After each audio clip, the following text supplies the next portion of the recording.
Students, good morning and welcome to Bind EduTech. In previous video, I have discussed the central idea, main theme, message of the poem A Photograph. And we have already discussed the first line of the poem. The cardboard shows that how it was when the two girls cousins went paddling.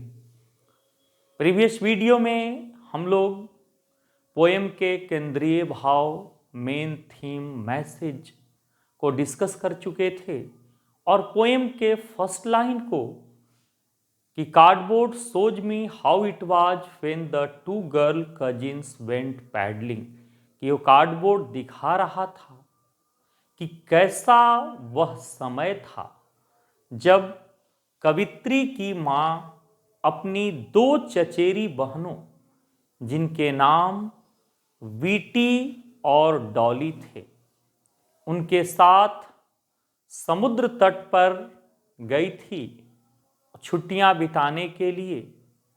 वो कैसा वो समय रहा था। अगले लाइन में बोल रही हैं शर्ली टॉल्सन कि each one holding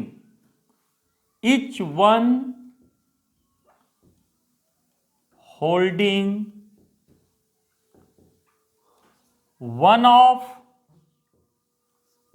my mother's hand and see the big girl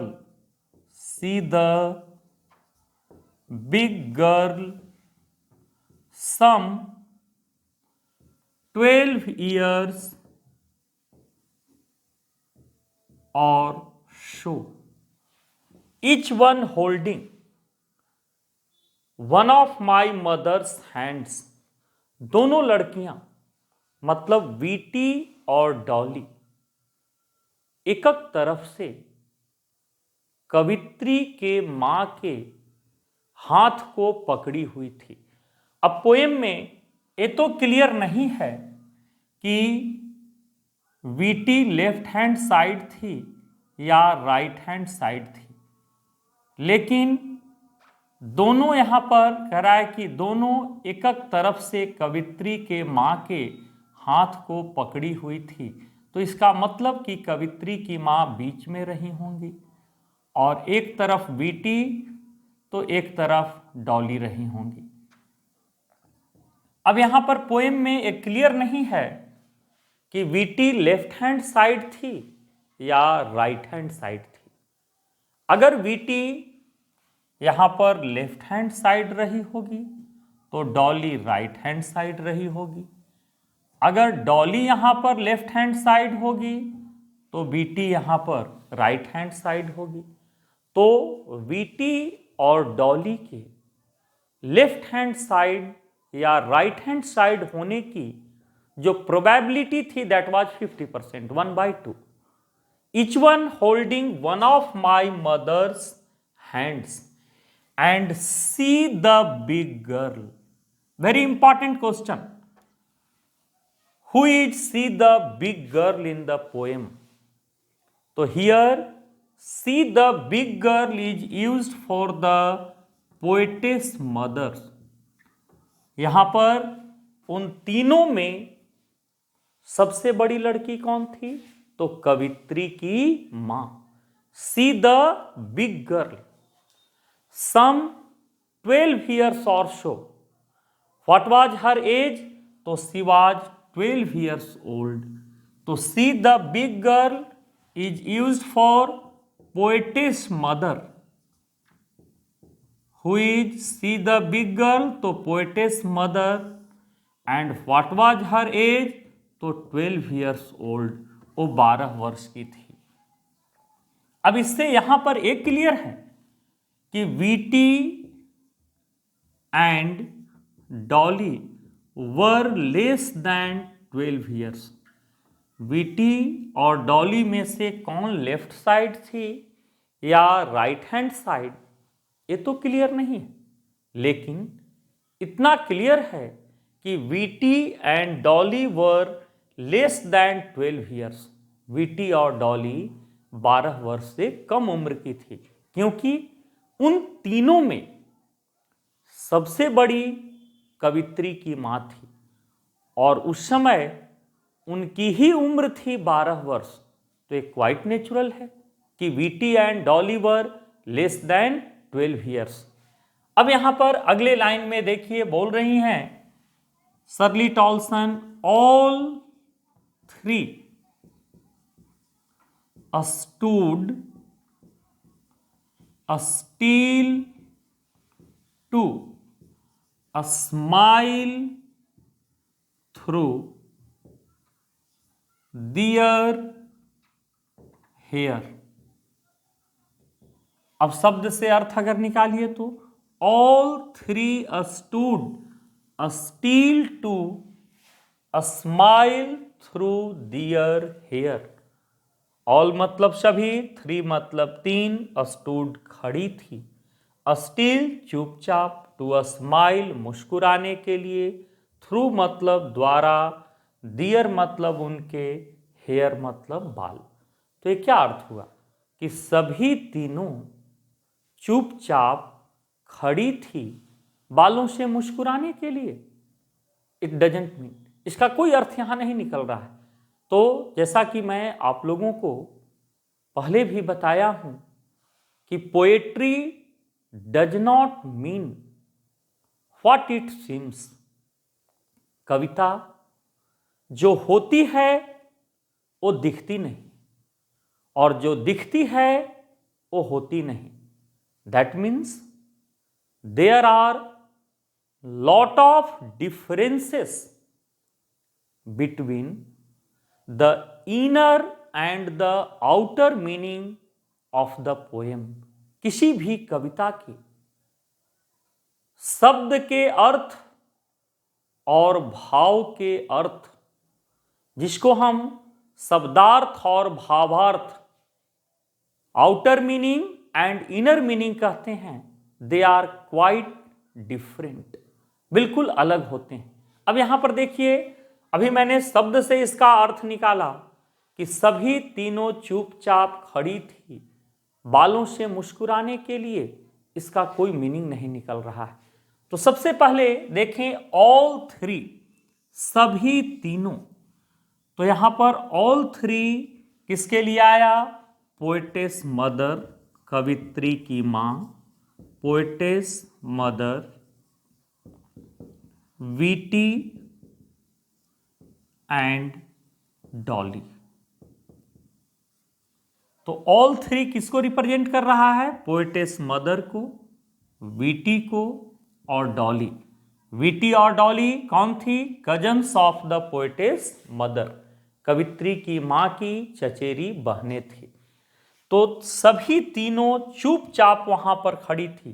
तो the poetess mother and her cousins Betty and Dolly were standing at the sea beach. कहां पर तीनों खड़ी थी? तो समुद्र तट के किनारे। क्यों गई थी वे लोग समुद्र तट पर? टू स्पेंड दियर हॉलीडेज, छुट्टियां बिताने के लिए गई थी। ऐसे भी देखिएगा कि जहां पर भी ओपन स्पेस होता है वहां पर हवा की जो रफ्तार है वो बहुत तेज होती। तो कवित्री की मां, वीटी और डॉली समुद्र तट पर खड़ी थी। Their hair was scattered on their faces. उनके बाल उनके चेहरे पर बिखरे हुए थे। Their hair. अब आप कहेंगे कि यहां पर हेयर को हम हेयर्स क्यों नहीं? क्योंकि तीनों का मिलाकर के एक ही बाल तो नहीं थे। लेकिन हेयर क्या है? Uncountable noun. और अनकाउंटेबल का प्लुरल नहीं होता। हाँ, अगर हमें बालों को की गिनती बतानी हो, अगर हम उसको अनकाउंटेबल से काउंटेबल की श्रेणी में ले लाएं, जैसे अगर कहें कि मेरे सर के 20 बाल सफेद हो चुके हैं, तब वहां हम क्या लिखेंगे? 20 हेयर्स ऑफ माई हेड, और तब वहां पर इज के जगह पर आर का प्रयोग करेंगे। अगर वो अनकाउंटेबल से उसको हम काउंटेबल की श्रेणी में ले लाए तो, अदरवाइज हेयर को अनकाउंटेबल माना जाता और उसके प्लुरल नहीं होते। तो the poetess mother and her cousins Betty and Dolly were standing at the sea beach, समुद्र तट पर खड़ी थी। Their hair was scattered on their faces, उनके बाल उनके चेहरे पर बिखरे हुए थे। एंड दे वर स्माइलिंग, और वे क्या कर रही थी? मुस्कुरा रही थी। What does it show? ये क्या दिखाता है? It shows that they were in A happy mood, वो प्रसन्नचित मुद्रा में थे। जैसा कि हम लोग जानते हैं कि गम में कोई कभी मुस्कुरा नहीं सकता। हाँ, गम में मुस्कुराएगा भी तो उसकी वो मुस्कुराहट आर्टिफिशियल होगी, नकली होगी, बनावटी होगी, फेक होगी, क्योंकि हमारा जो फेस होता है, चेहरा, वो हमारी भावनाओं का आईना होता है।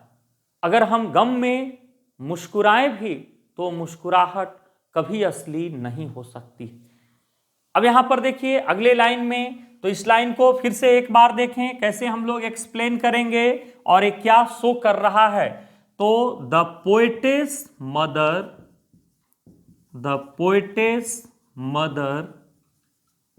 एंड हर टू कजिन्स, दो चचेरी बहनें, टू कजिन्स, कौन कौन? Betty and Dolly were standing